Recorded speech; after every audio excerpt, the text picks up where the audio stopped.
Get great deals on the latest phones, tablets and business apps with O2 Business. Hey guys, Basil here with BTech, running through some of the key differences between the iPhone SE and the iPhone 5S. 5S released years and years and years ago.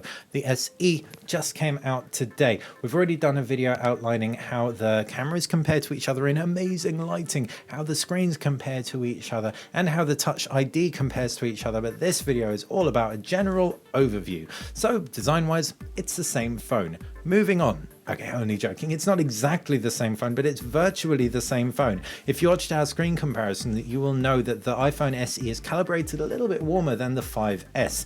And that's pretty much the key visual difference. Obviously, we've got the black SE and the white 5S. Would also suggest anyone picking one of these up to consider really carefully which variant they go for. If you get a white one, SE that is, you're going to end up with some black borders, which makes it look like a slightly older phone than it actually is. But if you get a black one, you'll cover up those borders, but the screen might look a teeny tiny bit smaller. Either way, you've got 4-inch IPS displays across both, 640 pixels by 1136. Right hand side are identical. You've got nano SIM card slots down at the base, lightning connectors and loudspeakers, and 3.5mm jacks. Left hand side, volume buttons and a quick toggle switch. Up at the top, like I said, it's the same phone. Round the back, you've got different cameras. You can't really see it, but you can see it once you come to take a picture. And if you haven't seen our camera comparison in really good light, you'll see that the SE packs more detail, and that's unsurprising given the 12 megapixel sensor under the hood. It also, again, you can't see it, but supports NFC payment. So Apple Pay, huzzah, which pairs with that Touch ID that fingerprint scanner that we tested a little bit earlier supports too. All right. Internally, exactly the same phone. We've got iOS 9.3 running across both.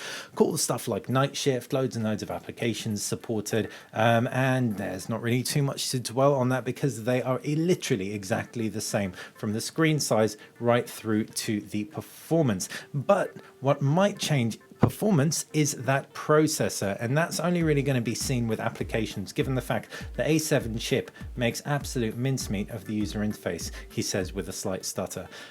So the A9 chip in the new iPhone SE should perform better for gaming if you indeed do want to game on a 4-inch screen device. It should also perform better for the 4K video that this thing shoots as well. Suffice to say, opt for the 64 gig version if you are picking one of these up, because 4K video takes up space like nobody's business, and 16 gigs just ain't enough for anybody.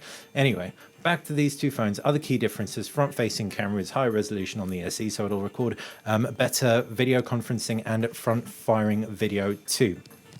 Battery life. Now here's an interesting one. You can see we've powered these up at 100% at exactly the same time. Now it has to be said, the iPhone SE has been syncing in the background in terms of my Apple ID's been going crazy and stuff like that, but the battery life has dropped more than the iPhone 5S, and the screen on time has been exactly the same.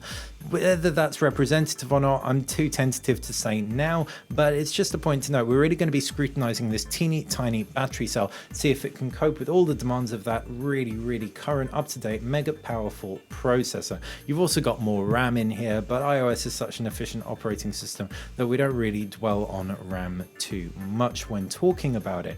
Connectivity features: faster LTE speeds too, so you've got, I think it's up to Cat 6 here in the UK, which should see you flying. I think again that's only available on EE, but might be on other networks or rolling out on other networks as I speak. Any questions about either of these devices, fire them in the comments section below. If you've been enjoying our iPhone SE coverage, then click that like button, subscribe. It's how you're going to stay on top of all the upcoming iPhone SE coverage to come, including a comparison with the Xperia Z5 Compact. Thanks for watching BTech. Get great deals on the latest phones, tablets and business apps with O2 Business.